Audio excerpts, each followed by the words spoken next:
예, 조금 전에 청년들이 불렀던 찬송 같이 한번 부르고 싶었었는데 우리 청년들이 특송을 해주셔서 제 마음에 너무 감사가 됩니다. 오늘은 70일의 예언의 그 끝부분 마지막 한 일의 7년 환란기에 대해서 살펴보겠습니다. 제가 이제 내년 1월과 2월에 그 그리스하고 터키 또 로마의 그 성경의 땅 이제 성지답사를 갑니다. 그래서 로마는 요번에 이제 처음 가기 때문에 제가 이제 자료들을 이제 좀 찾아보고 있어요. 그리고 이제 가이드북을 제가 이제 만들고 있는데 자료를 찾다 보니까 이제 저희가 가는 곳이 카타콤베를 가더라고요. 카타콤베. 카타콤베는 가난한 사람들이 지상에서 묘를 쓸 수가 없어가지고 로마의 그 시의 지하는 이제 석회암 동굴이거든요. 그 동굴에 들어가서 흙을 파서 이제 시신을 매장하는 어떻게 보면 이제 지하 공동묘지가 카타콤베입니다. 그 자료를 쭉 뒤지다 보니까 제가 대학생 때 카타콤의 순교자 아마 아시는 분들이 있을 거예요. 그 카타콤의 순교자를 읽었던 기억이 떠오르더라고요. 그러면서 이 카타콤베가 가난한 사람들의 지하 그 공동묘지였지만 이제 예수님을 믿는 믿음 때문에 핍박이 심해질 때 그때 성도들은 지상에서도 살 수 없었어요.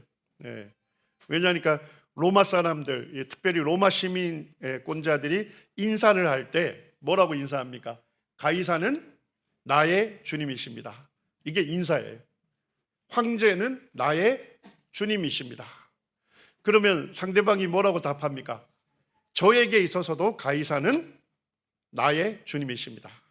이렇게 인사에 대한 그 대응을 인사를 해야 하거든요. 근데 이제 성도들은 그렇게 할 수가 없잖아요. 성도들은 상대방이 가이사는 나의 주님이십니다 하면 성도들은 당신에게 있어서 가이사는 당신의 주님이시지만 나의 주님은 나의 구주 예수 그리스도이십니다 라고 답해야 했거든요. 그것만으로도 어떻게 됐습니까? 정치적으로 핍박당하고 사회적으로 왕따가 되고 경제적으로 가난한 삶을 살 수밖에 없었습니다. 이 로마 제국 시대에서는 물건을 사고 팔려면 어디로 가야 합니까? 이 아고라라고 하는 시장으로 가야 돼요. 근데 이 아고라의 입구에는 뭐가 있냐면 문이 있고 거기에는 이 황제의 상이 거기에 놓여 있습니다. 황제를 숭배했기 때문에. 그러면 물건을 사고 팔려면 들어갈 때 어떻게 해야 합니까? 그 문 옆에 양쪽에 군인들이 서 있는데 먼저 그 향불을 피워가지고 그 황제상 앞에다 꽂아야 하고 머리를 조아려야 합니다. 그리고 그 옆에 있는 군인에게 나는 가이사에게만 충성하겠다 하는 충성 맹세를 해야 돼요. 그래야만 이 아고라로 들어가서 물건을 팔 수도 있고 살 수도 있는 거예요. 그런데 우리 성도님들은 그렇게 할 수 없잖아요. 그래서 성도님들은 물건을 사고 팔 수 있는 가장 기본적인 경제활동을 할 수 있는 아고라도 들어가지 않았던 겁니다. 그래서 뭐예요? 스스로 가난한 삶을 선택했습니다. 그래서 우리 일곱 교회, 요한계시록 일곱 교회 보게 되면 거짓 교사들이 있었잖아요. 그 거짓 교사들이 성도들을 선동한 게 뭐였습니까? 마음으로만 예수를 믿고 입으로는 뭐예요? 너가 마음에도 없는 고백을 해라. 나의 주님도 가이사다 라고 세상과 타협을 하게 했던 것이죠. 그렇지만 주님을, 자기의 구주이신 예수 그리스도를 사랑하는 성도들은 이 지상에서 살 수가 없었어요. 그래서 어디로 피신한 겁니까? 이 카타콤베라고 하는 지하 공동묘지로 들어가서 가족과 함께 살면서 교회를 이루었습니다. 햇볕 한 줄기 들어오지도 않는 그 어두컴컴하고 습하고 춥고 음산한 그곳에서 어린 자녀들과 함께 빛도 못 보고 창백한 얼굴로 예, 충분한 영양 섭취도 못해서 몰골이 아주 앙상한 모습으로 성도들이 함께 모여서 주님을 찬양하고 그분의 말씀을 따라 섬겼습니다. 그리고 그곳에서 살다가 주님의 부르심을 받았어요. 주님의 부르심을 받는 성도들은 어떻습니까? 여기 지하 통로죠. 거기 양쪽에 벽을 흙을 파서 시신을 안치합니다. 그리고 돌판을 덮어서 묘비명으로 써요. 그리고 그 묘비명에는 성도의 이름을 기록합니다. 그리고 성도가 마지막으로 남긴 유언을 거기에 기록을 해요. 제가 이제 거기에 기록된 지금 이제 카타콤베가 발굴이 돼가지고 거기 이제 돌에다가 유언을 써놨으니까 그런 것들이 지금 현재 읽혀지고 있어요. 그래서 제가 읽으면서 참 마음이 막막하더라고요. 거기에 보니까 나의 귀한 자여 우리 다시 만날 때까지 안녕. 아침에 다시 만날 때까지 안녕. 어떤 성도는 아들에게 유언을 남겼습니다. 사랑하는 키리아쿠스여, 가장 사랑스러운 나의 아들, 성령 안에서 살기를 바란다. 이 성도님들이 참 이와 같은 땅속으로 15m, 20m까지 들어가서 그곳에서 피신하면서 그렇게 살면서도 인생의 마지막 순간까지 뭘 소망했습니까? 다시 오실 주님을 소망한 거예요. 다시 오실 소망을 갖고서 남아있는 가족과 성도들에게 우리 주님 오시면 모두 주님 앞에서 다시 만나자 하는 부활의 소망 가운데서 주님 다시 오실 때 자신이 살아서 부활하여 주님 앞에서 사랑하는 가족과 이 성도들을 만날 그 소망 가운데서 잠들었던 것이죠. 제가 이제 이 자료들을 쭉 이제 살펴보면서 나는 내 인생의 마지막에 무슨 말을 남기고 갈 것인가, 무슨 말을 남기는가, 이게 굉장히 힘이 있는 것 같아요. 저희 이제 남원서문교회도 간암 말기에 한 아저씨가 간암 말기였습니다. 그리고 복음 집회에서 예수님을 믿고 구원받았어요. 그러니까 이제 죽음이 가까이 오니까 가족들 전부 모이라 해서 아내에게 또 아들과 딸에게 너희들도 나처럼 예수님 믿고 구원받아서 우리가 주님 앞에서 다시 만나자 하는 유언을 남겼어요. 그 유언 때문에 가족들이 전부 나오기 시작한 거죠. 그리고 이제 둘째 아들 한 분이 예수님 믿기를 계속 거절했어요. 감사하게도 2달 전서부터 매주 나오고 있습니다. 그리고 입으로 본인은 예수님 믿었다, 구원받았다라고 간증을 하고 있어요. 어쨌든 인생의 마지막 시간에 내가 무슨 말을 남기느냐, 이것은 굉장히 참 강력한 그것이 있는 것 같습니다. 또 어떤 분은 이제 제가 잘 아는 이제 교수님이 계셨는데 이분이 이제 그 민물 게장을 그렇게 좋아하셔요. 섬진강 옆에 있는 그 민물 게장을 굉장히 좋아하는데 이분이 이제 몸이 자꾸만 이제 체력이 그 쇠해지고 체중이 막 줄어들고 이래서 이게 암인가 해서 뭐 이제 전남대병원에서도 막 여러 이제 검사를 했다고 합니다. 그런데 이제 암인 아니고 그런데도 체중이 자꾸만 줄고 사람 얼굴이 막 검어지고 전남대에 아직까지도 기생충 학과가 있다 하더라고요. 그 전공 중에. 그래서 아마 기생충이 아닌가 했더니까 바로 이제 진단이 돼서 간디스토마로 진단이 됐어요. 간이 많이 상한 거예요. 그래서 간의 많은 부분을 이제 잘라내야 하는 거예요. 그러면 이제 수술할 때 뭘 씁니까? 수술하다가 사망할 수도 있다 하는 서류에 사인하게 돼 있잖아요. 그래서 이 교수님이 사인하면서 야, 내가 죽을지도 모르겠다 이런 이제 마음을 먹었어요. 그리고 이제 수술실로 이제 카트에 누워서 이제 수술실 들어가는 거 아닙니까? 그러니까 아내에게 카트 잠깐 멈추라고 이제 죽을 수도 있으니까 아내 손잡으면서 당신 내가 당신 몰래 땅도 좀 사놨는데 내 연구실에 서랍에 그 땅 문서 있으니까 그 땅 문서 챙기고 거기에 당신 몰래 비자금 통장이 있으니까 그 내가 죽으면 꼭 비자금 통장을 챙기시오 라고 유언을 남겼어요. 다행스러운 건 살아나셨어요. 그래서 이제 저한테 만나서 본인 얘기를 하고 자기가 참 죽을 수 있다는 그 생각을 하니까 참 자기가 좀 정말 내가 이렇게 살아야 하나 하는 그것을 이제 느꼈다 이렇게 해서 제가 그 자리에서 이제 복음을 전해줬습니다. 제가 이제 보면서 정말 나는 인생의 마지막 시간에 어떤 말을 남기고 갈 것인가. 제가 이제 이 카타콤베를 보다 보니까 벽화들도 남아 있더라고요. 그 성도들이 지하 공동묘지에서 교회로 모이면서 지금 뭘 하고 있습니까? 주일이 되면 주의 만찬을 했습니다. 떡과 잔을 나누었습니다. 떡과 잔을 나누면서 자기를 구원해 주신 주님을 기억하고 주님께 감사의 예배를 드렸죠. 그리고 주의 만찬이 마쳐질 때쯤 되면 모든 성도들이 한 목소리로 외쳤답니다. 그 한마디가 뭐였을까요? 마라나타였습니다. 그 디다케라고 하는 사도들의 가르침을 담은 책이 그게 발굴이 됐어요. 그게 이제 AD 50년에서 120년 사이에 만들어졌다고 하니까 우리 신약 성경이 기록될 당시에 편집이 된 책입니다.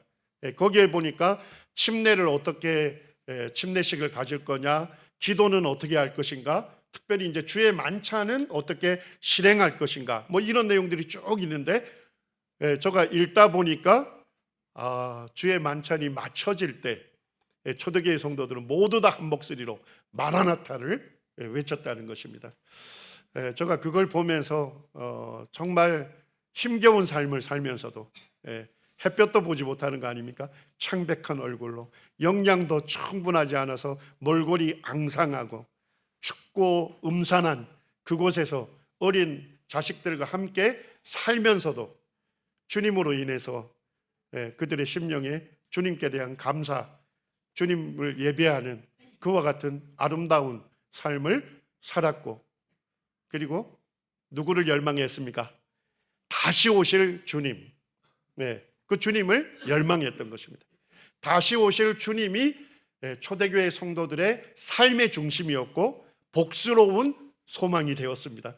그렇기 때문에 핍박을 견딜 수 있었죠. 세속에 물들지 아니하고 경건한 삶을 살 수가 있었습니다. 그리고 주님께서 사랑하는 성도들을 뜨겁게 사랑하고 함께 주의 일에 동력하고 주님을 영광스럽게 하는 삶을 살다가 주님의 부르심을 받았습니다. 우리 성도님들 세상살이가 그렇게 녹록하지 아니하시죠? 힘내십시오. 우리 주님 곧 오십니다. 어제부터 이제 다니엘의 70일의 예언을 살펴보고 있습니다. 성경 교사들은 이 70일의 예언을 성경 예언의 중추다 이렇게 얘기합니다. 성경 예언 중에서 가장 중요한 예언이고 그 다음에 성경 예언 중에 가장 중심이 되는 예언이다 이렇게 보고 있습니다. 그렇게 보는 이유가 뭡니까? 70일의 예언에는 예수 그리스도의 초림과 재림이 예언되어 있습니다. 예수님께서 초림하셔서 왕으로 등장하시고 그 후에 기름 부음 받은 자가 끊어져 없어질 것이라는 예언대로 예수님이 십자가에 죽임 당하실 것이 예언되어 있습니다. 그리고 70일에가 맞춰지면서 주님께서 교회와 함께 지상에 오시죠. 그리고 자기 백성 이스라엘의 죄를 제거하시고 그들을 영적으로 회복시키십니다. 그리고 하나님의 성전에 주님께서 자정하셔서 온 세계로부터 경배를 받으시고 교회와 함께 온 세계를 통치하는 이 놀라운 비전이 이 예언에 예언되어 있는 것입니다. 우리가 이제 어제 살피면서 꼭 이 70일의 예언을 이제 이해할 때 아주 중요한 그 가장 어떻게 보면 중요한 그 마스터 키와 같은 말씀인데 70일의 예언의 성취 대상이 누굽니까? 이스라엘입니까? 교회입니까? 예, 다니엘의 백성 이스라엘. 20절에서도 다니엘이 못 박죠? 나의 백성 이스라엘. 예. 다니엘의 백성 이스라엘과 다니엘의 거룩한 성 예루살렘을 위하여 이른 이래로 기한이 정해졌습니다. 예. 70일의 예언은 이스라엘에게서 성취가 될 것입니다. 그 다음에 70일의 기간의 끝에 성취될 일이 몇 가지가 예언되어 있습니까? 6가지가 예언되어 있어요. 70일에가 맞춰질 때 허물이 그치며 죄가 끝나며 죄악이 용서됩니다. 자, 누구의 허물이고 누구의 죄입니까? 예, 이스라엘의 허물이 그치고 이스라엘의 죄가 끝나며 이스라엘의 죄악이 용서가 됩니다. 예, 이스라엘의 죄가 제거가 되는 거예요. 예, 영적으로 회복이 됩니다. 그리고 영원한 의가 되신 예수 그리스도께서 드러나십니다. 나타나십니다. 예, 그리고 이스라엘에 관한 환상과 예언이 응합니다. 완전히 성취가 됩니다. 그리고 지극히 거룩한 이가 기름 부음을 받습니다. 자, 근데 지극히 거룩한 이는 누구를 얘기한다 했습니까? 예, 예수님이 아니다고 했죠. 예, 우리가 그냥 읽으면 지극히 거룩한 이, 지극히 거룩한 분 하면 예수 그리스도잖아요.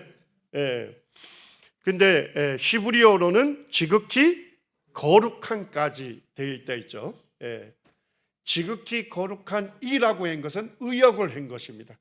예, 그래서 히브리어는 코다시 카다심 이래서 지극히 거룩한 요 단어까지가 있어요. 그러니까 지극히 거룩한 대상이 되면 누굴 얘기하는 겁니까?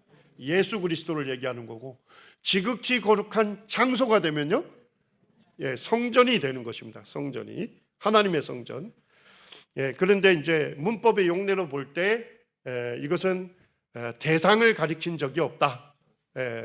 그래서 장소, 성전을 뜻한다. 이렇게 학자들이 분별하고 있습니다. 그래서 70일에가 맞춰질 때 지극히 거룩한 장소인 성전이 기름 부음을 받습니다. 하나님의 성전이 정결케 돼서 그 성전에 누가 자정하셔요?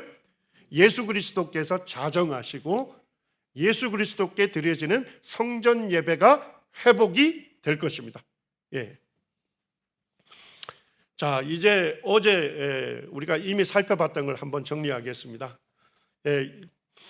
우리가 이제 그 70일의 예언에 대해서 좀 세밀하게 좀 살펴봐야 되겠다, 공부해야 되겠다, 이렇게 해서 좀 책들을 이렇게 참고를 하면 어떻습니까? 굉장히 다양한 해석들이 존재해요. 다양한 해석들이 존재하는 이유는 뭘까요? 성경을 말씀 그대로 해석하는 것이 아니라 어떻게 해석해요? 자기 의도적인 해석, 영해를 하는 경우가 많습니다. 자, 그런데 성경은 분명히 뭐라고 합니까? 너는 깨달아. 다니엘이 70일의 예언을 받는 다니엘이 분명하게 깨달아 알 수 있도록 이 예언을 주셨다, 이런 얘기입니다. 자, 그래서 70일의 시작점이 뭡니까? 예루살렘을 중건하라는 영이 날 때부터 70일의 예언의 시계가 작동이 되는 겁니다. 째깍 그러는 겁니다. 자, 이때가 언제 조서가 내려졌습니까? 아닥사스다 왕이 느헤미야에게 내렸죠. 예루살렘 성을 중건하라고 하는 조서 영을 내립니다. 그때가 BC 444년 3월 5일 날 이 영이 내린 것입니다. 자, 그로부터 이제 7일에 62일에가 지나면 무슨 일이 일어납니까? 기름 부음 받은 자 그리스도가 곧 왕이 일어나는 것입니다. 그리스도 왕이 등장을 하는 것입니다. 자, 이 일이 언제 이루어졌습니까? 예수님께서 십자가를 앞두고 있었던 월요일 AD 33년 3월 30일 날 뭘 타시고요? 나귀 새끼를 타시고 예루살렘으로 입성할 때 그때 제자들의 온 무리가 뭐라고 외칩니까? 예수님을 왕으로 환호합니다. 그럼으로써 이게 날짜까지도 정확하게 이 예언이 성취가 된 것입니다. 그 다음에 62일의 이후에 첫 번째 이루어질 것이 뭐가 예언되어 있습니까? 기름 부음 받은 자 그리스도가 끊어져 없어질 것이다. 이 끊어져 없어진다는 카라트라는 단어는 사형이 집행되다, 이런 의미입니다. 예수님은 그주 월요일날 왕으로서 입성하시고 금요일날 4월 3일날 유월절 어린 양을 도살하는 니산월 14일 어린 양을 오후 3시부터 도살했답니다. 예수님 언제 십자가에 운명하셨습니까? 어린 양을 도살하기 시작하는 오후 3시에 십자가에 운명하셨어요. 그 다음에 일어날 사건을 무엇을 예언하고 있습니까? 한왕의 백성이 와서 그 성읍과 그 성소를 무너뜨릴 것이다 하는 예언대로 70년 8월 29일 날 로마의 타이터스 장군이 예루살렘 성과 하나님의 성전을 완전히 불태워서 황폐화시키죠. 그럼으로써 이 예언을 성취했습니다. 자, 오늘날 70일의 예언 중에서 성취되지 않은 부분은 어디입니까? 마지막 한 일회가 남아 있는 것입니다. 자, 성도님들, 마지막 한 일회도 성경에서 기록된 그대로 성취될까요? 어떻게 그렇게 확신하십니까?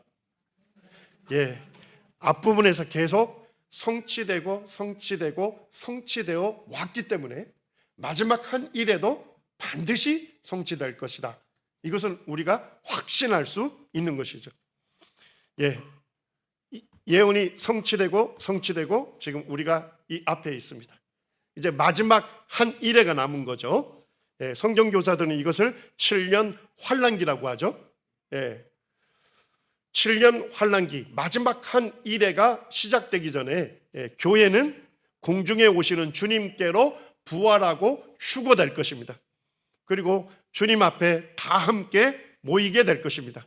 그리고 주님과 영원히 함께 있게 될 것입니다. 자, 그러면 지상에서는 누구만 남습니까? 예수님을 믿기를 거절했던 불신자들만 이 7년 환란에 들어가게 되는 것입니다. 그리고 7년 환란은 누가 주로 환란을 겪는 것입니까? 70일의 예언 전체가 누구에게서 적용이 된다고요? 이스라엘에게 적용되기 때문에 하나님의 백성이었던 이스라엘을 회개케 시키기 위한 심판과 환란이 주어지게 되는 것입니다. 자, 이제 마지막 한 일회를 우리가 살펴보겠습니다. 다니엘서 9장 27절 우리 같이 한번 읽겠습니다. 함께 읽겠습니다. 시작. 그가 장차 많은 사람들과 더불어 한 일회 동안의 언약을 굳게 맺고 그가 그 일회의 절반에 제사와 예물을 금지할 것이며 또 포악하여 가증한 것이 날개를 의지하여 설 것이며 또 이미 정한 종말까지 진노가 황폐하게 하는 자에게 쏟아지리라 하였느니라 하니라. 자, 마지막 한 일회의 시작점은 언제일까요? 그라고 하는 인물이 등장해서 장차 많은 사람들과 더불어 한 일회 동안의 언약을 굳게 맺을 때, 그때 예언의 시계가 다시금 작동이 되는 것이죠. 자, 언약 기간은 얼마라고 밝히고 있습니까? 한 일회니까요 7년 언약이다 하는 것을 알 수가 있습니다. 자, 언약을 맺는 주체가 되는 그는 누굴까요? 27절만으로도 누군지를 알 수가 있습니다. 그는 장차 많은 사람들과 더불어 7년 동안의 언약을 굳게 맺게 하는 인물이죠. 강력한 정치 군사적 지도자다, 통치자다 하는 것을 일단 알 수가 있습니다. 그리고 그가 일회의 절반이 됐을 때 제사와 예물을 뭐합니까? 금지시킵니다. 자, 하나님께 드려진 제사를 금지시키는 인물이에요. 이 인물은 누굽니까? 신성 모독하는 적그리스도다 하는 것을 알 수가 있습니다. 그리고 일의 절반이 됐을 때 포악하여 가증한 것이 날개를 의지하여 설 것이다. 우리가 이제 이 예언을 다니엘서 9장 27절만 보면 이 의미를 잘 이해하기 어렵습니다. 여기에 보니까 날개를 의지하여 설 것이다. 이것이 무엇일까? 이 생각을 하는데 우리가 고민할 필요가 없죠? 누가 해석해 주셨습니까? 예수님께서 마태복음 24장 15절에 해석해 주셨어요. 가증한 것이 어디에 선다? 거룩한 곳에 선 것을 보거든, 이렇게 말씀하셨습니다. 그러니까 가증한 것은 항상 뭘 얘기해요? 우상을 얘기하는 것입니다. 우상. 적그리스도의 우상이 어디에 선답니까? 거룩한 곳에 선다, 이렇게 얘기합니다. 그래서 날개를 의지하여 설 것이 뭘 얘기할까? 그래서 이제 어떤 성경 교사들은 지성소에 언약궤가 있죠? 그리고 언약궤 뚜껑, 속죄판 위에 두 그룹의 천사들이 날개를 의지하여 붙고 있잖아요. 아마도 이것에 적그리스도가 자기의 우상을 세우고 그리고 자기를 숭배하게 할 것이 아닌가, 이렇게 보는 분들도 있습니다. 어쨌든 조금만 이 27절을 살펴보게 되면 그라는 인물이 누군지 확실히 보이죠? 7년 언약을 맺게 하는 강력한 통치자, 그리고 하나님께 드리는 제사를 금지시키는 인물, 그리고 적그리스도 우상을 거룩한 곳 성전에 세우는 이 인물, 그는 누굽니까? 적그리스도다 하는 것을 알 수가 있는 것입니다. 자, 적그리스도가 맺는 이 7년 언약의 내용이 뭘까요? 자, 언약이 있으면, 조약이 있으면 내용이 있을 거 아닙니까? 자, 그 내용이 뭘까요? 자, 내용을 보게 되면 그가 장차 많은 사람들과 더불어 한 일해 동안에 언약을 굳게 맺는다고 되어 있죠. 그가 일해의 절반에 하나님께 드리는 제사와 예물을 뭐 한다고요? 금지한답니다. 3년 반이 됐을 때 금지한다는 얘기는 뭡니까? 이미 성전 제사가 드려졌다는 것이죠. 그런데 금지하는 거예요. 그런다면 아마도 적그리스도가 맺게 하는 이 언약의 주된 내용이 뭐가 되겠습니까? 이스라엘의 소망이 뭐죠? 하나님의 성전을 건축하는 거잖아요. 하나님의 성전을 건축하는 것을 허용하는 그와 같은 언약이 될 것이다 하는 것을 알 수가 있습니다. 자, 그 다음에 이 언약을 맺는 대상들이 누구죠? 자, 적그리스도는 누구와 언약을 맺습니까? 여기에 보니까 장차 많은 사람들과 더불어 언약을 맺습니다. 자, 그러면 이 하나님의 성전을 건축하는 것이 이스라엘의 소망이잖아요. 자, 그렇다면 적그리스도가 강력한 정치 지도자가 이스라엘과 언약을 맺을 수가 있겠죠. 그리고 하나님의 성전을 건축하는 것을 허용할 수 있습니다. 자, 그런데 조금만 살펴보게 되면 이것이 쉽습니까? 어렵습니까? 왜냐니까 지금 원래 하나님의 성전이 서 있던 성전산에 하나님의 성전 없죠? 거기에 뭐가 서 있습니까? 이슬람 사원인 황금 돔 사원이 거기에 서 있는 거예요. 자, 그러면 그곳에 그 성전산에 성전을 짓게 하려면 지금 누구의 어떤 문제를 해결해야 합니까? 이 이슬람 사람들을 중재할 수 있는 그런 강력한 통치자여야 한다는 것이죠. 그래서 제가 볼 때는 이 많은 사람들이란 것은 누구와 누구입니까? 이스라엘과 이슬람 사람들을 뭐 할 수 있느냐? 중재할 수 있는 그런 강력한 정치 군사적 통치자, 그가 누구일 거다? 적그리스도다, 이렇게 볼 수가 있는 것입니다. 자, 7년 환란기의 시작 신호탄 두 가지가 뭘까요? 누가 등장해야 되죠? 적그리스도가 등장합니다. 그리고 뭘 허용합니까? 성전 건축을 허용하게 될 겁니다. 이 두 가지가 이루어진다면 이미 어디로 들어가 있는 겁니까? 7년 환란기에 들어가 있는 것입니다. 자, 이 7년 환란기는 누가 환란을 받는 것이죠? 70일의 예언이 누구에게 적용 대상입니까? 이스라엘에게 적용 대상이기 때문에 물론 모든 불신자들이 당하는 환난이지만 하나님 관점에서는 주로 불신 이스라엘을 그들을 죄를 심판하고 그들을 회복시키기 위한 환난일 것이다 하는 것을 우리는 알 수 있습니다. 조금 이따 살펴보겠습니다만 다니엘서 12장에서도 다니엘의 백성 이스라엘이 받는 환난이라고 명기하고 있고, 예수님도 뭐라고 합니까? 큰 환난을 말씀하시면서 어디에 있는 사람들은 다 피하랍니까? 유대에 있는 자들은 다 피하라고 예수님도 말씀을 하셨습니다. 지금 이제 오늘날 성전산을 찍은 사진입니다. 거기에 보면 하나님 성전이 없고, 하나님 성전은 AD 70년에 불타서 파괴가 됐고, 그리고 이제 이슬람의 그 오스만 투르크 제국이 예루살렘을 통치했습니다. 그때 638년에 이슬람에서 황금돔 사원을 건축을 해놓은 것입니다. 지금 이스라엘 사람들의 소망은 뭡니까? 이 성전산에 하나님의 성전이 건축하는 것입니다. 제가 이제 4년 전에 그 이스라엘을 갔는데, 그 이스라엘에서 이제 가이드하는 그 고고학 하시는 목사님이 이제 가이드 하시는 분으로서는 처음으로 그 얘기를 하더라고요. 지금 여기 예루살렘 모형을 얘기하면서 여기 이슬람 사원이 있는 여기가 실제는 성전 자리가 아니다, 이런 얘기를 합니다.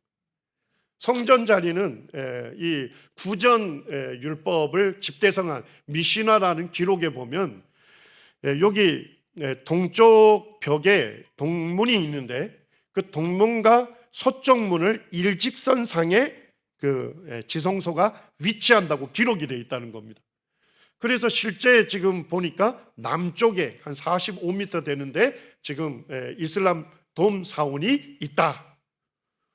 저는 이제 이전에 그 성경학자들의 자료를 통해서 알고 있었는데 이분이 처음으로 언급을 하시더라고요. 여기에 보면 이제 이슬람 황금돔 사원입니다. 거기 북쪽에 작은 돔이 있어요. 그리고 그 밑에 돌판이 있어요. 그래서 아랍 사람들은 이것을 영들의 돔이라고도 하고 돌판의 돔이라고 부르기도 합니다. 제가 이제 찍은 사진인데요. 지금 남아있는 통곡의 벽을 통해서 성전산을 들어갈 수 있습니다. 성전산에 들어가서 이제 형제 자매님들과 함께 이슬람 돔 사원 앞에서 사진을 찍었습니다. 그리고 이제 제가 그걸 살펴본 거예요. 여기 이슬람 사원이 보이죠? 거기 한 45m 북쪽에 여기 돌판에 돔이 있습니다. 그리고 여기에 보면 실제 돌이 거기 보존이 되어 있어요.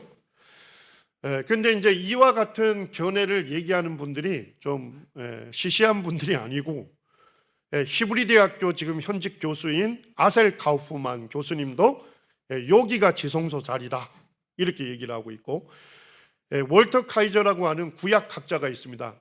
굉장히 권위 있는 분이어서 우리말로 번역된 책들이 굉장히 많아요.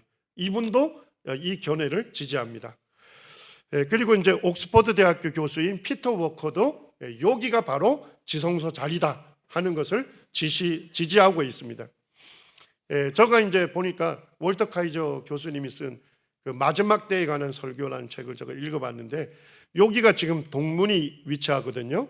그리고 여기가 서쪽 문입니다. 거기에 일직선상에 지성소가 위치한다 라고 구전율법에서는 그것을 밝히고 있다는 겁니다. 그런데 이슬람 사원은 남쪽 40m, 한 5m 지점에 위치하는 것이죠. 자, 그렇다고 이제 얘기를 하고, 특별히 이제 아셀 카우프만 이 히브리대 교수가 성전산 지성소의 위치는 어디인가 하는 책을 썼어요. 여기 이제 그 슈바르츠라고 하는 그 이스라엘에 가면 바르일란 대학이 있습니다. 거기에 이제 유대학부 학장이신데, 이분이 이제 아셀 카우프만 교수님이 쓴 책을 읽고서 서평을 썼어요. 서평. 그 서평에 보니까 이렇게 써져 있더라고요. 성전 관련 문헌에 관한 과학적 연구에 참여하고 있는 학자들이 있다. 카우프만에 따르면 지성소의 위치는 현 바이돔 북서쪽에 있는 돌판의 돔으로 알려진 돔이 있는 바위이다. 여러 제기되는 문제가 있음에도 카우프만은 제2성전 연구에 가장 뛰어난 학자 중에 한 명이다. 그러니까 충분하게 존중할 수 있는 견해다. 이런 것을 밝히고 있습니다.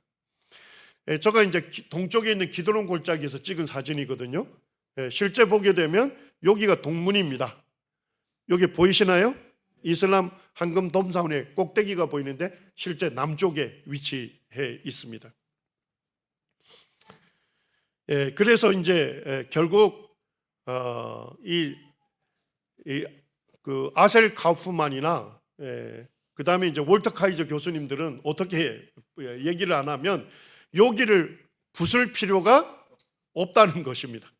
그리고 북쪽 여기에다가 성전을 건축하면 된다는 겁니다. 이런 형태로. 그래서 결국 적그리스도가 아마도 이스라엘과 이슬람 양쪽을 중재해서 성전산을 공동으로 사용하도록 그렇게 중재할 가능성이 높다. 이렇게 보는 거예요. 자, 그러면 이스라엘에게 있어서는 이득이 있죠? 이슬람은 이득이 있어요, 없어요? 그럼 뭔가 줘야 하지 않습니까? 그래서 이스라엘의 그 팔레스타인 자치정부가 계속적으로 유엔에다 요구하는 게 뭐냐? 예루살렘을 이스라엘과 팔레스타인이 공동 수도로 사용해 달라. 공동 수도로 사용하게 해달라 하는 요청을 유엔에다 계속 하고 있어요. 그래서 아마도 적그리스도가 강력한 중재를 하게 될 거다. 그래서 양쪽의 이득을 어떻게 합니까? 맞 교환시키는 방식으로 예루살렘을 공동 수도로 쓰고 성전산을 공동으로 사용할 수 있도록 이런 중재안을 하지 않을까. 제가 얘기했다 해서 그렇게 한다 하더라 이렇게 하지 마시고 가능성이 있는 시나리오를 제가 말씀을 드리는 겁니다. 그렇게 해서 이제 결국 이러한 형태가 되지 않을까. 자, 이제 적그리스도가 일회의 절반이 됐을 때 7년 언약을 맺고 3년 반이 됐을 때 첫 번째 하는 일이 뭡니까? 제사와 예물을 금지합니다. 두 번째 하는 것이 뭡니까? 가증스러운 적그리스도의 자기 우상을 어디에 세웁니까? 거룩한 곳 성전에 세우게 될 것입니다. 예수님께서 이렇게 이 다니엘서 9장 27절 마지막 한 일회를 예수님이 해석하고 계셔요. 자, 우리 15절만 같이 한번 읽으시죠. 시작. 그러므로 너희가 선지자 다니엘이 말한 바 멸망에 가증한 것이 거룩한 곳에 선 것을 보거든 읽는 자는 깨달을지어다. 멸망에 가증한 것, 우상이 거룩한 곳, 성전에 선 것을 보거든 이렇게 분명하게 말씀해 주고 있습니다. 자, 그때 무슨 일이 일어난대요? 큰 환란이 있겠습니다. 창세로부터 지금까지 이런 환란이 없었고 후에도 없으리라. 그래서 예수님께서 큰 환란이라고 말씀하셨기 때문에 7년 환란기 후반부 3년 반을 뭐라고 부릅니까? 대환란이라고 부르는 거죠. 그래서 우리가 예전에는 그냥 7년 대환란 이렇게 했는데 지금은 정확하게 표현한다면 7년 환란기가 되고 그 환란기의 후반부 3년 반이 뭐가 되는 것입니까? 대환란이다. 이렇게 볼 수 있는 것입니다. 자, 왜 예수님께서 유대 백성들에게 왜 큰 환란을 얘기했을까요? 얘기하신 목적이 16절에 나오죠. 그때에 유대에 있는 자들은 산으로 도망하라. 자, 큰 환란은 결국 누가 당하는 환란입니까? 유대인들이 주로 당하는 대상이 되기 때문에 예수님께서 적그리스도가 자기의 우상을 성전에 세운다면 그때부터는 큰 환란이 있다. 역사 이래 전무후무한 환란이다. 유대인들은 다 피하라. 이렇게 예수님께서 말씀을 하신 것입니다. 데살로니가후서 2장에서는 이렇게 말씀합니다. 3절에 보니까 저 불법의 사람, 적그리스도를 얘기하죠. 그는 멸망의 아들이다. 4절에 보니까 그는 대적하는 자라.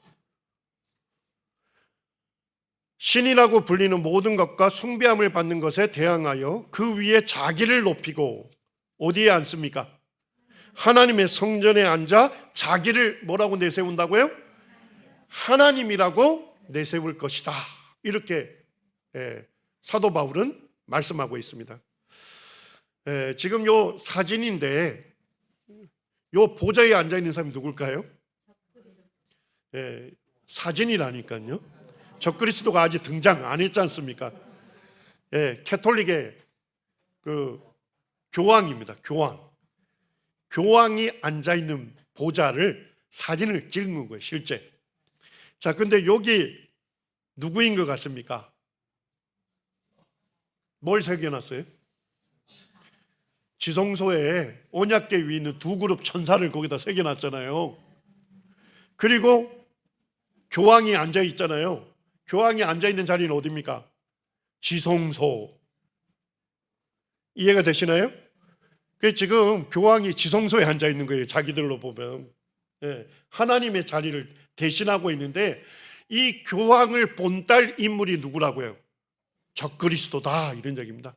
그래서 적그리스도가 결국 이 지성소에 자기의 우상을 세우고 자기가 지성소의 보좌에 앉아서 자기를 하나님으로 내세우고 자기를 뭐 할 것이다?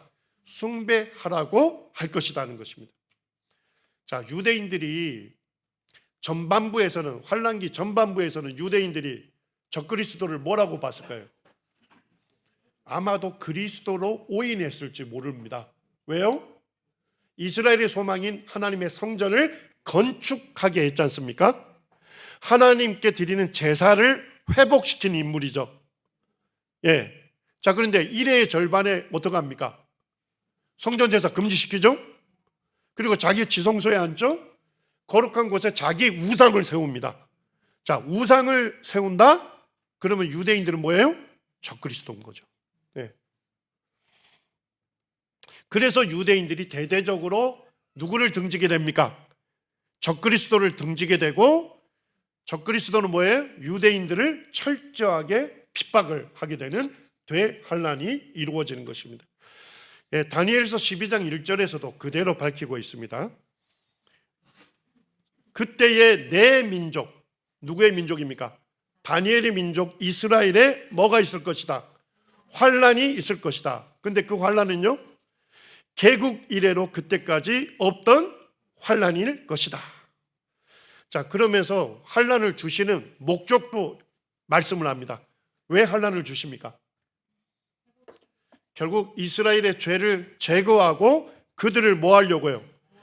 구원하시려고. 마지막으로 이스라엘의 회개를 일으키고 그들을 구원하시려고 하나님께서 대환란을 허락하신다는 것입니다. 스가랴 12장에는 뭐가 예언되어 있습니까? 아마겟돈 전쟁이 예언되어 있죠. 스가랴 12장에는 세상의 열방들이 어디로 모입니까? 이스라엘에 몰려서 이스라엘과 전쟁을 하게 됩니다. 자, 그런데 뭐예요? 세상 열방이 한 팀이고 이스라엘이 한 팀이에요. 이 전쟁 보나마나 누가 이겨요? 세상 열방이 이길 거 아닙니까? 그런데 뭐예요? 이스라엘이 승리하고 있는 거예요.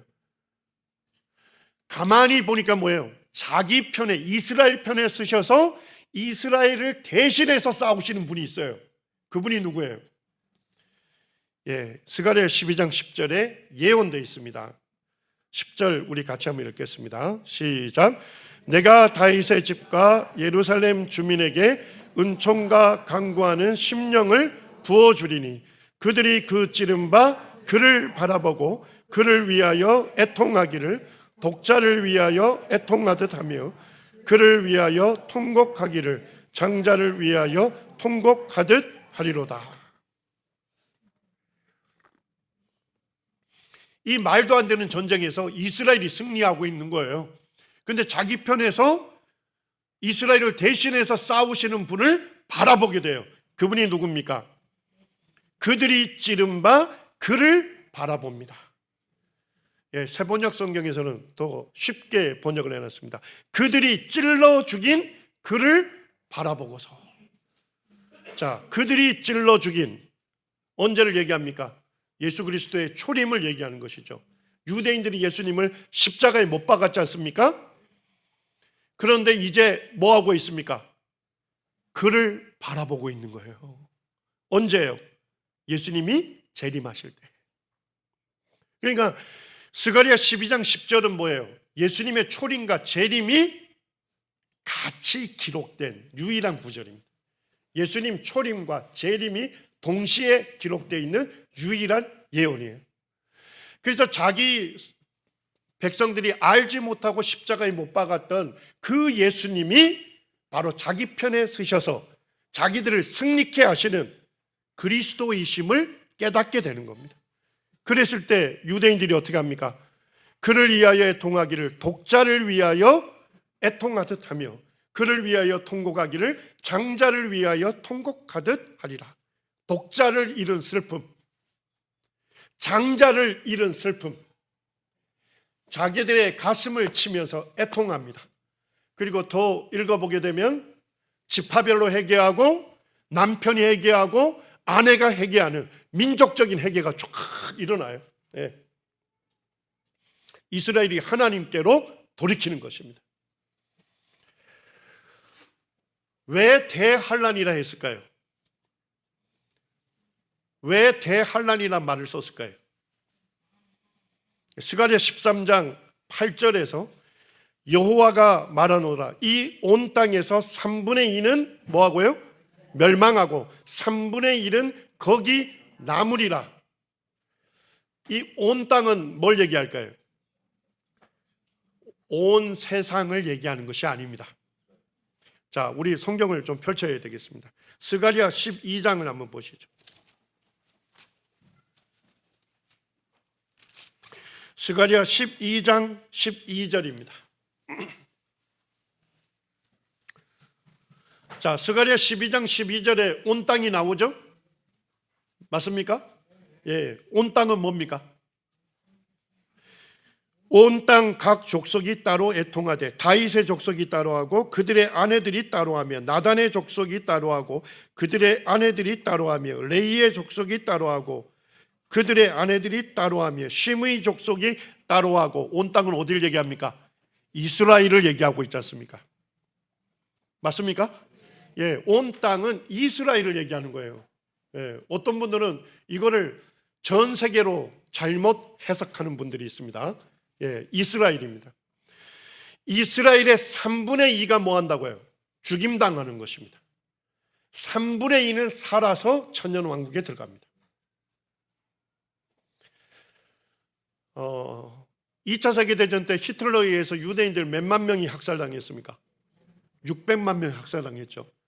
예, 전 세계 유대인의 60%가 그때 죽임당했습니다. 어마어마한 숫자입니다. 근데 제가 한번 계산해 봤어요. 올해를 기준으로 전 세계 유대인이 1580만 명이다 공식 집계되어 있습니다. 자, 그런데 대환란 기간에 이들 중에 얼마가 죽임당합니까? 3분의 2입니다.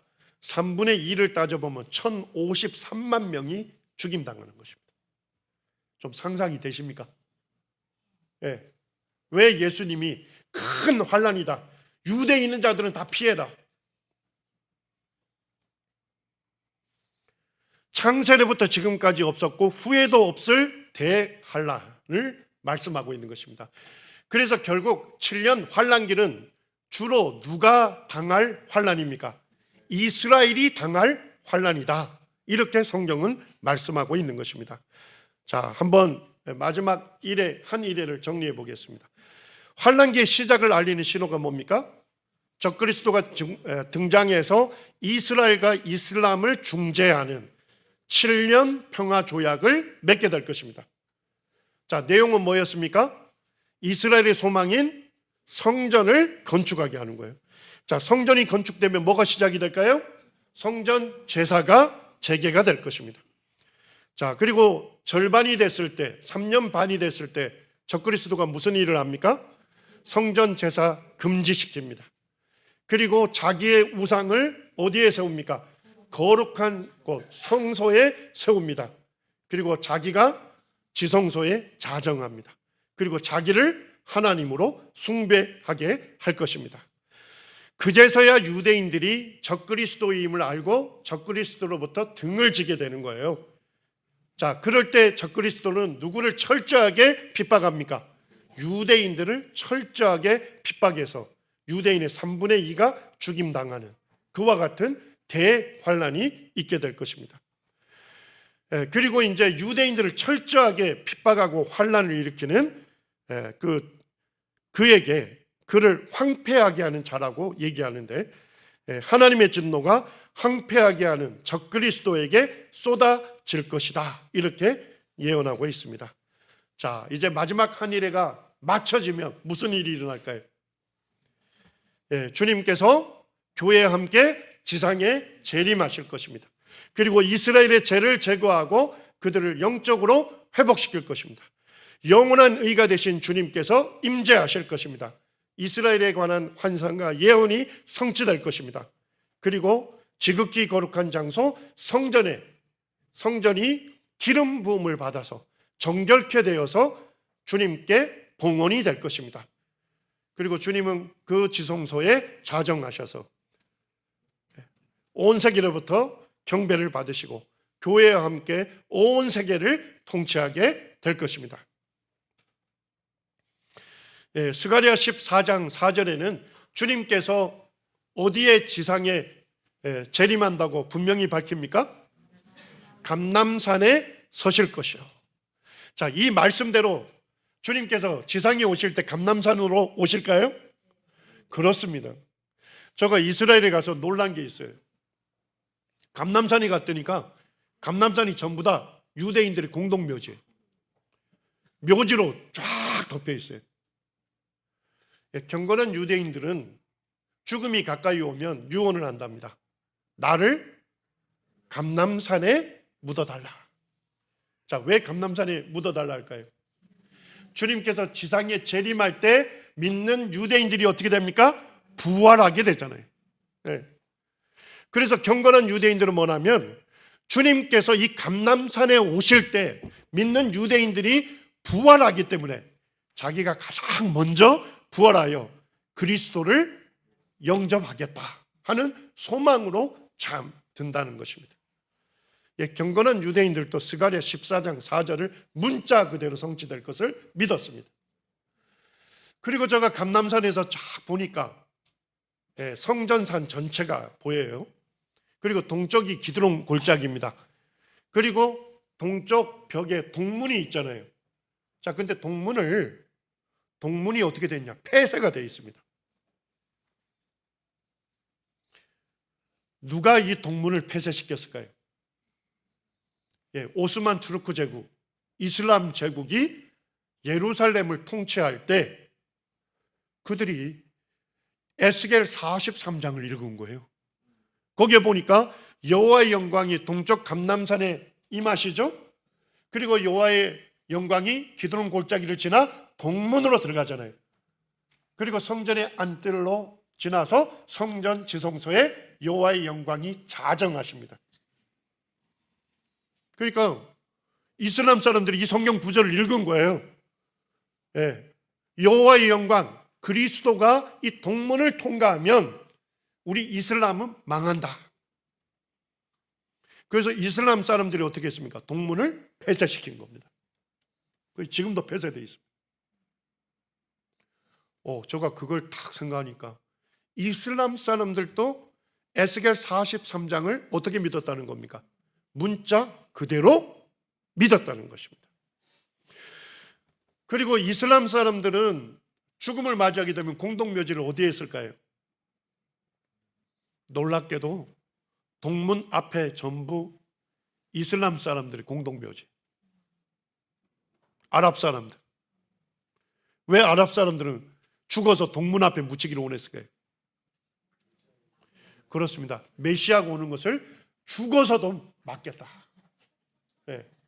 그 다음에 뭡니까? 제사장들은 묘지를 밟고 갈 수 없잖아요, 제사장들. 예. 왜요? 부정하기 때문에. 그래서 메시아가 동문으로 통과할 때도 거기에 묘지가 있으면 밟을 수가 없다. 예, 부정케 되니까. 그래서 자기들은 죽어서 이 동문 앞에 묘지를 쓰겠다 하는 것입니다. 제가 놀랐던 것은 이슬람 사람들조차도 이 성경에 기록되어 있는 그대로 메시아가 올 것을 믿었던 거예요. 그래서 동문을 폐쇄하고 그들의 무덤을 동문 앞에 세웠던 것입니다. 그런데 아이러니컬하게도 예수님을 그리스도로 믿는 오늘날 많은 학자들과 교인들이 뭐예요?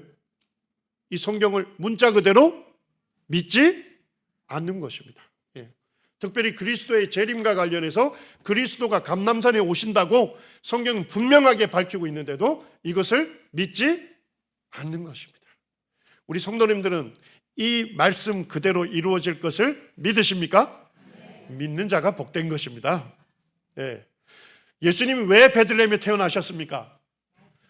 말씀에 구약 성경에 베들레헴에 탄생할 것이라고 예언되어 있었기 때문에 예수님이 예루살렘이 아니고 그 작은 마을 베들레헴에 태어나신 것입니다. 왜 예수님이 동정녀 마리아에게 태어났습니까? 그렇습니다. 여인의 여자의 후손으로 오신다는 그 말씀 때문에 동정녀 마리아에게서 태어난 것입니다. 예수님의 초림은 뭡니까? 구약 성경의 문자 그대로 이루어진 예언이죠. 그렇다면 예수님의 재림은요, 성경의 문자 그대로 재림이 성취가 될 것입니다. 스가랴 14장 5절에서는 나의 하나님 여호와께서 임하실 것이요 모든 거룩한 자들이 주와 함께 할 것이라 했습니다. 이 모든 거룩한 자는 누구일까요? 데살로니가전서 3장 13절에서는 누구라고 밝힙니까? 우리 주 예수께서 그의 모든 성도와 함께 강림하실 것이다. 주님께서 지상으로 재림하실 때 교회와 함께 지상으로 오실 것입니다. 7년 환란기에 적그리스도가 언약을 맺을 때 무엇을 허용하는 조약이었습니까? 하나님의 성전을 건축하도록 허용하는 거죠. 환란기 때 성전이 지어질 것입니다. 이걸 이제 환란기 성전이라는데요. 성전이 건축될 준비가 서서히 되어 간다는 것은 결국 우리에게 뭘 알려주는 것입니까? 7년 환란도 가까이 와 있다. 주님의 재림이 가깝다 하는 것을 우리로 알게 합니다. 경건한 유대인들은 통곡의 벽에서 매일같이 기도하죠. 그들의 매일 기도하는 제목이 뭘까요? 통곡의 벽 안은 성전산이죠. 저 성전산에 하나님의 성전을 건축해 주시옵소서. 그래서 하나님께 드리는 성전 제사가 회복되게 해달라는 기도를 드리고 있는 것입니다. 우리는 일주일에 3일 모이는 거 조금 힘들어 하시는 분들도 있는데 경건한 유대인들은 매일 해당 예배를 드립니다. 매일 해당 예배. 저거 가서 찍은 사진인데 매일 해당 예배를 드릴 때 공동 기도문이 있어요. 그 공동 기도문이 뭡니까? 가장 거룩한 성소에서의 예배를 회복시켜 주시옵소서.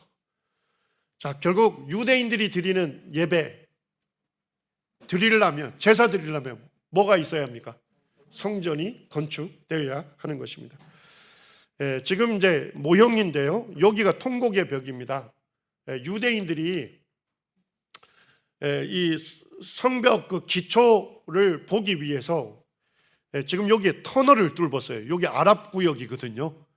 그래서 그 터널을 뚫었는데 제가 이제 그곳에 들어가 봤습니다. 여기 기초석들이 규모가 상당합니다. 어마어마한 대리석으로 그 기초를 쌓았습니다. 그리고 이제 제가 들어가다 보니까 여인들이 기도하는 장소가 있어요. 유대인 여인들이. 여기가 지성소와 가장 가까운 자리랍니다. 그래서 유대인 여인들이 거기서 기도하고 있는 거예요. 들어갈 때마다. 무엇을 기도할까요? 지성소 가장 가까운 곳에서 저기 곳에 성전을 건축해 주시옵소서. 그리고 이제 서쪽 벽 터널 가장 이제 그 북쪽에 가게 되면 예전에 안토니오 요새가 있었습니다. 그래서 그 요새에 이제 다다랐는데 처음 이제 이 서쪽 벽 터널 그 개방했을 때 제가 처음에 들어가 봤었거든요. 그때는 가이드가 랍비만 할 수 있었어요. 유대 랍비만. 그때 이제 여기 아리엘 이스라엘이라고 하는 연로한 랍비가 저희들 그 가이드를 했어요. 제가 참 놀랐던 것 중에 하나는 뭐냐면 자꾸만 이분이 이제 설명할 때마다 Jesus Christ 이렇게 얘기해요. 그래서 제가 옆에 있는 김아령 형제님한테 좀 이상하다. 유대인들은 예수라고는 하지만 그리스도란 말은 안 쓰잖아요. 그런데 이분은 여기 지금 이 서쪽벽 터널 우리가 지금 밟고 있는 이 고대 땅은 지저스 크라이스트, 예수 그리스도가 걸었던 땅입니다. 그런 얘기를 계속 하셔요. 그래서 저분이 예수님을 그리스도로 믿는 메시아닉 유대인인가 그 생각을 했어요. 하여튼 이분이 이제 마지막에 저희에게 그런 얘기를 하는 거예요. 이곳에 계신 여러분들이 누군지를 제가 너무나도 잘 압니다. 예수 믿는 기독교인이다 하는 걸 안다는 거예요. 우리 유대인들이 성전으로 올라갈 때, 성전 예배를 드릴 때 올라가면서 부르는 찬송이 있다. 그 찬송을 여러분들 앞에서 내가 불러도 좋겠냐 그러시더라고요. 그러니까 이제 이분이 저희 알아듣지 못하는 히브리어로 아주 눈을 치우시 감고 손을 올리면서 그 유대인들이 성전 제사를 드리기 위해서 올라갈 때, 예루살렘은 산지에 있지 않습니까? 올라갈 때 부르던 그 찬송을 쫙 불러요. 그러면서 이분이 눈 뜨고 하신 말씀이 있어요. 손을 탁 들어서 저 성전산에 반드시 제3성전이 건축될 것입니다. 근데 제가 그 얘기를 듣는데 제 마음에 강하게 깜짝 놀랐어요. 지금 이 시간에 주님 오실 수도 있겠구나. 그런 준비들이 지금 되어가고 있어요. 제가 나중에 알고 봤더니까 이분이 그냥 랍비 중에 한 사람이 아니라 이스라엘 아리엘이라고 해서 이 사람이 성전 연구소를 세운 인물입니다. 설립자예요. 그분이 그렇게 연로하시더라고요. 이분이 이제 1987년에 성전 연구소를 설립하고 제3성전 건축을 위한 연구기관으로, 그래서 여기에서 성전 기구 제작을 하고 제사장 훈련을 시키고 성전 건축 준비를 하고 있어요. 그래서 제가 갈 때마다 여기 성전 연구소에 들어갑니다. 거기 가면 이미 제사장들의 의복, 대제사장의 의복, 거기에서 쓰고 있는 기물 이런 것들을 전부 제작을 해놨어요. 제가 이제 처음 갔을 때 여기 메노라 앞에서 찍었는데 저는 이제 짝퉁인 줄 알고 기분 좋게 찍었는데 알고 봤더니까 순금 60kg을 30억 원을 들여서 그것을 쳐서 이 성전이 건축이 되면 성소에 들어갈 등대를 이미 만들어 가지고 방탄 유리로 씌워 가지고 거기다 고정을 해놨어요. 이미 이제 대부분의 기물들이 다 완성이 됐다. 그곳에서 밝히고 있습니다. 이렇게. 그리고 2005년에는 성전연구소에서 성전연구소와 사내들인이 공예에서 성전 설계도를 발표를 했습니다. 그리고 성전 건립을 허용하면 1년 내지 2년 안에 성전 건축을 완료할 수 있다 하고 2005년에는 71명의 랍비로 사내들인을 공예를 구성을 했습니다. 그리고 이제 예시바라고 하는 제사장 훈련 학교가 예루살렘에 있거든요. 거기서 지금 제사장 훈련을 시키고 있어요. 그리고 이제 컴퓨터에 전 세계 제사장 결격이 사유가 없는 사람들의 명단을 저장하고 있고 DNA 검사를 통해서 레이 지파를 확인하고 있습니다. 2016년에는 대제사장 바룩 카하네가 직접 이 성전 제사를 재현을 했습니다. 그리고 16년에는 사내들인 공회에서 트럼프하고 푸틴에게 직접 공개 서한을 보냈어요. 그래서 이스라엘의 소망인 하나님의 성전을 건축하는 것을 도와달라 하는 공개 서한을 보냈습니다. 그리고 2017년 12월 6일 날 트럼프가 뭐 합니까? 예루살렘을 이스라엘의 수도로 선언해요. 요거 쉬울까요? 어려울까요? 굉장히 어렵습니다. 미국의 대통령들이 대통령이 되려면 후보들이 전부 어디에 갑니까? 미국 유대인 기구에 가서 유대인 지지하는 연설을 해야 돼요. 유대인과 이스라엘을 지지하는 연설을 해줘야 유대인들이 뭐예요? 주머니에 돈을 내게 돼 있습니다. 그 유대인들의 돈이 선거에 막대한 재정으로 사용이 돼요. 그러니까 미국 대통령 후보로 나온 사람들은 다 거기에 가서 연설하게 돼 있습니다. 그러면서 뭘 하겠다고 얘기를 할까요?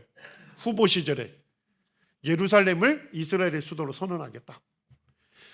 그런데 거기서는 공약해도 대통령이 돼서 그것을 선포하는 사람은 없었습니다. 최초로 누가 선포했습니까? 트럼프가 선포했습니다. 그리고 사내들인에서 즉각적으로 기념 주화를 발행합니다. 두 사람을 새겨놨어요. 이 안에 있는 사람이 누굴까요? 사이러스 고레스 왕을 새겨놨어요. 그리고 여기에는요, 우리가 TV에서 많이 보는 트럼프의 얼굴을 새겨놨습니다. 자, 왜 이렇게 새겨놨는지 아시겠죠? 고레스가 뭘 했습니까?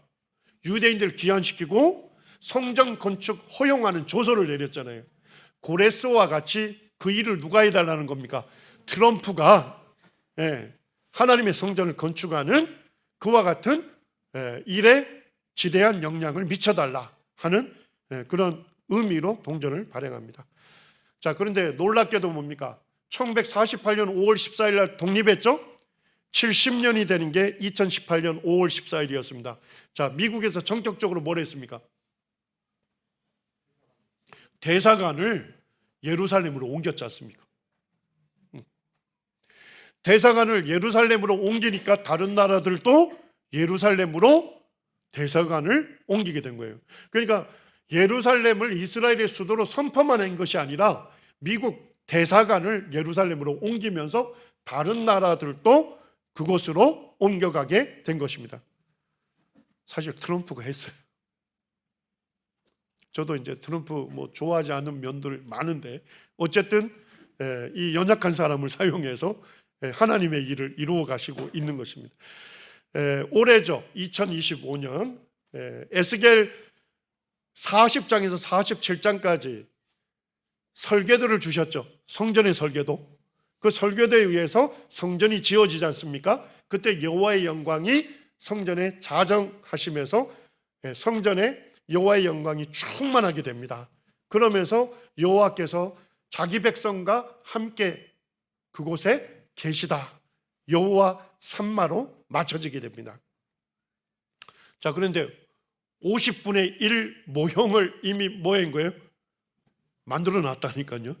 에스겔서에 나와 있는 설교도대로 50분의 1 모형을 만들어 가지고 예루살렘 방문자 센터에다가 전시를 지금 하기 위해서 최종 지금 이동을 하고 있습니다.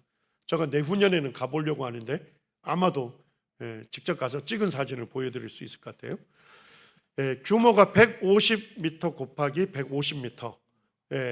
예루살렘 전역에서 조망이 가능하다 이렇게 되어 있고, 지금 하고 있는 일이 성전이 건립될 경우에 대비해서 도로, 전력 등 교통 인프라를 준비하고 있다는 것입니다. 자, 지금 우리가 어디에 있습니까? 이 예언이 성취되고 7년 환란기 코앞에 있습니다. 우리가 살고 있는 이 시대는 하나님의 마지막 예언이 이루어질 그 시점을 향해 가고 있는 놀라운 시점이라는 것을 우리 성도님들이 기억하시기를 바랍니다. 주님께서 곧 다시 오십니다. 오늘 이 시간 주의 재림을 교제하는 이 시간에도 주님께서 오실 수 있습니다. 자, 이제 하나만 좀 짚고 마무리하겠습니다. 70일의 성취 대상은 이스라엘입니까? 교회입니까? 예, 결국 마지막 한 일의 7년 환란기는 교회가 들어가지 않을 것입니다. 교회는 환란을 통과하지 않습니다. 예, 교회는 환란 전에 공중에 오시는 주님께로 휴거가 될 것입니다. 그리고 불신 이스라엘이 환란으로 들어가게 될 것입니다. 예, 어제 우리가 살펴본 대로 하나님의 진노라는 것은 환란을 의미하는 거잖아요. 자, 교회가 환란의 대상이 됩니까? 안 됩니까? 데살로니가 성도들이 왜 예수님을 고대했습니까? 예수님이 오셔서 장래에 진노하심에서 우리를 건지실 것이기 때문에 다시 오실 예수님을 고대했습니다.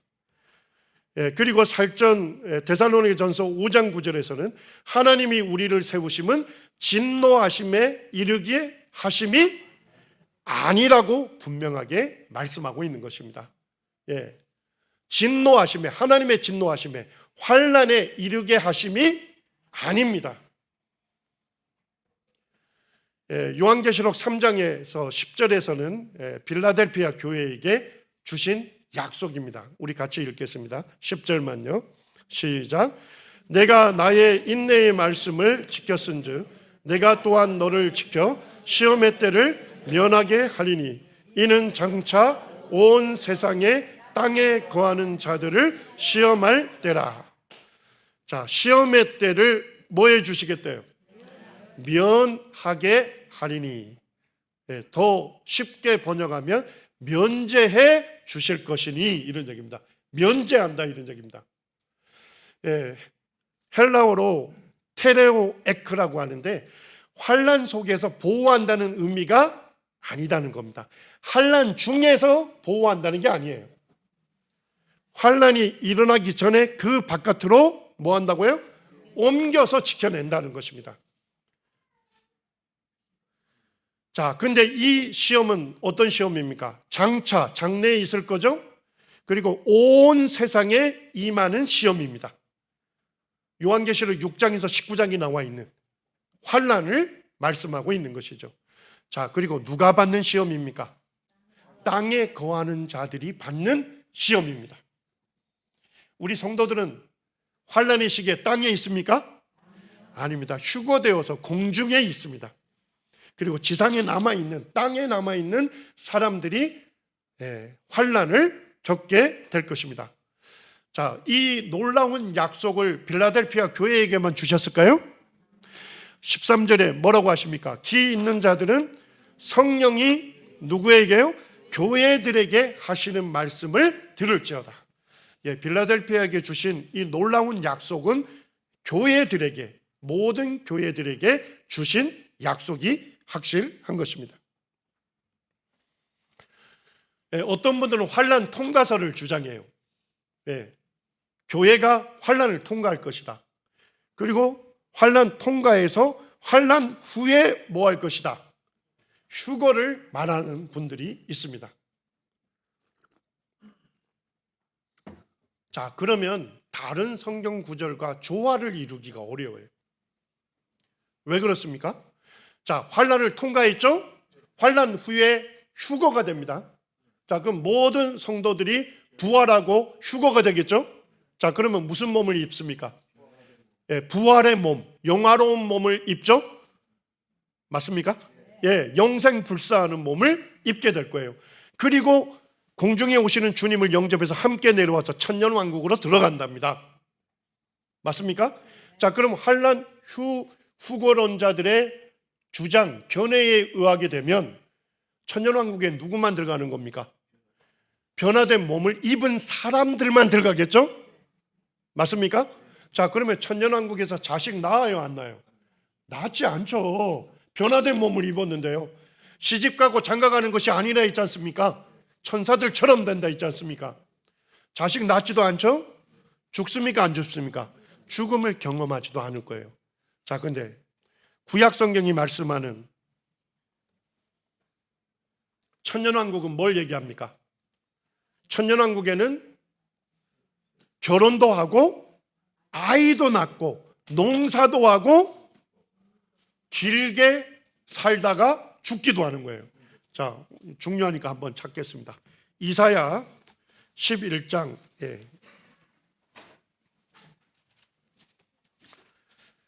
이사야 11장 6절입니다. 천년왕국을 예언하고 있습니다. 그때의 이리가 어린 양과 함께 살며 표범이 어린 염소와 함께 누우며 송아지와 어린 사자와 살찐 짐승이 함께 있어 어린 아이에게 끌리며 암소와 곰이 함께 먹으며 그것들의 새끼가 함께 엎드리며 사자가 소처럼 풀을 먹을 것이며 8절에 보니까 누가 나와요? 젖먹는 아이가 나옵니다. 자, 천년왕국에서 출산한다는 겁니까? 안 한다는 겁니까? 출산한다는 것이요. 아이를 낳는 거예요. 독사의 구멍에 장난하며 젖된 어린 아이가, 젖을 뗀 어린 아이가 독사의 굴에 손을 넣을 것이다. 자, 65장을 가보시죠.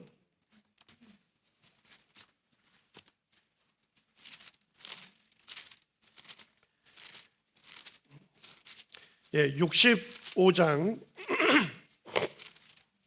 17절입니다. 보라, 내가 새 하늘과 새 땅을 창조하나니 이전 것은 기억되나 마음에 생각나지 아니할 것이라. 너희는 내가 창조한 것으로 말미암아 영원히 기뻐하며 즐거워할지니라. 보라, 내가 예루살렘을 즐거운 성으로 창조하며 그 백성을 기쁨으로 삼고.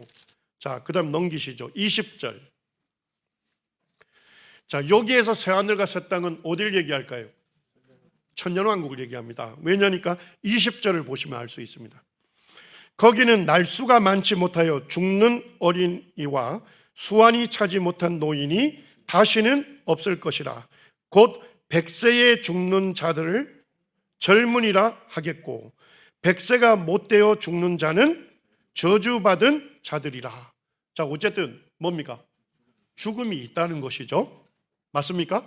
그리고 수명이 지금보다는 길다. 그렇지만 죽음을 맞이할 수 있다는 것입니다. 자, 23절에 보니까 마지막에 보면 그들의 후손이 나옵니다. 자식을 계속 낳는다 이런 얘기죠. 자, 25절에 보니까 이리와 어린 양이 함께 먹을 것이며 사자가 소처럼 짚을 먹을 것이며 뱀은 흙을 양식으로 삼을 것이니 나의 성산에서는 해됨도 없겠고 상함도 없으리라. 여호와께서 말씀하시니라. 이사야에서는 천년왕국을 자세하게 묘사하고 있습니다. 거기서는 아이도 낳고 결혼도 하고 농사도 짓고 그 다음에 긴 수명을 갖지만 뭐도 한다? 죽음을 맞이합니다. 자, 그러면 환난 후 휴거 주장을 한다면 이 말씀과 조화를 이룰 수 있습니까? 없습니까? 없습니다. 환난을 통과해서 환난 후에 변화된 몸을 입고 천년왕국에 들어가면 결혼하지도 않고 자식을 낳을 수도 없고 죽지도 않을 것입니다. 자, 근데 환난 전에 휴거되면요. 자, 우리 교회는 환난 전에 휴거되죠? 자, 그러면 불신자들만 환난에 들어가죠? 그들 중에 뭡니까? 환난기에 마지막으로 구원받는 성도들이 있죠? 그래서 요한계시록 6장과 에서 19장까지 성도들이 나오는 겁니다. 환난기의 성도입니다. 교회가 아니에요. 요한계시록 6장에서 19장까지 교회라는 단어가 한 번 더 언급 안 돼 있습니다. 환난기에 구원받는 성도들이 있어요. 그들 중에 많은 사람들이 666표를 받지 않기 때문에 순교당할 수 있어요. 그런데 그들 중에 살아서 천년왕국에 들어가는 분들이 있겠죠? 자, 그러면 환난기에 구원받고 살아서 천년왕국 들어가는 분들은 그들의 육체가 변화를 입었습니까? 입지 않았습니까? 입지 않은 거예요. 자연의 몸을 갖고 들어가잖아요. 그러니까 뭐도 하는 거예요? 결혼도 하고 아이도 낳고 농사도 짓고 긴 수명을 살다가 죽음을 맞이하는 것입니다. 이해가 되십니까? 환난 전 휴거로 보게 되면 이사야서에 묘사된 천년왕국과 완벽한 조화를 이룰 수 있는 것입니다. 또 하나 생각해 보시죠. 요한계시록 20장에 천년왕국이 끝난 다음에 뭐가 나옵니까? 사탄이 사람들을 미혹해서 하나님께 대한 반란을 일으키죠. 국가 마곡의 전쟁 2가 일어납니다. 자, 그러면 환난 후 휴거로 본다면 가능해요, 안 해요? 환난 후 휴거면 모두 다 변화를 입은 사람들이잖아요. 영생 불사하는 분들이죠. 모두 예수 그리스도를 믿는 분들이죠. 그분들을 미혹해서 하나님께 대한 반란을 일으킨다? 가능합니까, 안 합니까? 불가능한 것입니다. 그렇지만 환난 전 휴거로 보면 완벽하게 조화를 이루죠. 환난 중에 구원받은 사람들 중에 그대로 자연스러운 자연의 몸을 입고 천년왕국에 들어갑니다. 자식을 계속 낳을 거 아닙니까? 자식들을 낳았는데 그들 중에서 예수님 믿지 않는 사람들이 있을 수 있겠죠. 사단이 그들을 미혹해서 하나님께 대한 반란을 일으키게 될 것입니다. 환난 전 휴거로 보게 되면 이사야 말씀과 요한계시록과 완벽한 조화를 이룹니다. 그렇지만 환난 통과설, 환난 후 휴거로는 다른 말씀 구절과 조화를 이룰 수가 없습니다.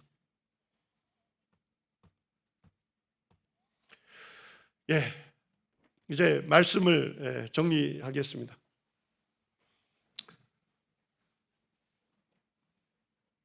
오늘 마지막 한 일회를 좀 살펴봤죠? 우리가 사는 시대가 어느 시대입니까? 주님의 재림을, 공중 재림을 코앞에 두고 있는 마지막 시대를 살고 있습니다. 제가 첫 시간에 Perhaps Today를 얘기했습니다. 미국의 경건한 성도들이 집에다가 쪽자를 해서 Perhaps Today, 어쩌면 오늘 주님께서 오실 수 있다 하는 것을 마음에 새기면서 그 집에서 성도들이 식탁 교제를 할 때 하나님 보시기에 부끄럽지 아니한 아름다운 교제를 누리기를 원했습니다. 그리고 집을 나갈 때는 Perhaps Today라는 단어를 다시 마음에 새기면서 오늘 주님 오실 수 있기 때문에 주님 앞에 부끄러운 자로 드러나는 것이 아니라 주님 기뻐하시는 자로 드러나기 위해서 잃어버린 영혼들에게 복음을 전해주고 일터에서 주님의 말씀을 따라 경건한 삶을 살고 성도들과 함께 아름다운 교제를 누리고 주님께서 내게 맡기신 일에 열심을 품기를 원했던 것입니다. 근데 우리 광주 동부교회는 말씀에 반응하는 교회예요, 보니까. 어제 제가 사랑하는 한 형제님 가정에서 식사를 했는데 갔더니까 이미 Perhaps Today 그림으로 그리고 글씨를 써가지고 한 것도 아니고 여러 곳에 붙여놨더라고요. 오늘 제가 예배당 문을 여는데 거기도 보니까 Perhaps Today라고 이미 거기에 써져 있더라고요. 그 모습을 보면서 말씀을 들을 때 반응하는 교회구나, 영적으로 살아있는 교회구나. 그렇습니다. 우리 주님 오늘 어쩌면 오실 수 있습니다. 주의 다시 오시는 주님을 고대하시면서 주님 기뻐하시는 삶을 우리가 살아가기를 원합니다. 감사합니다.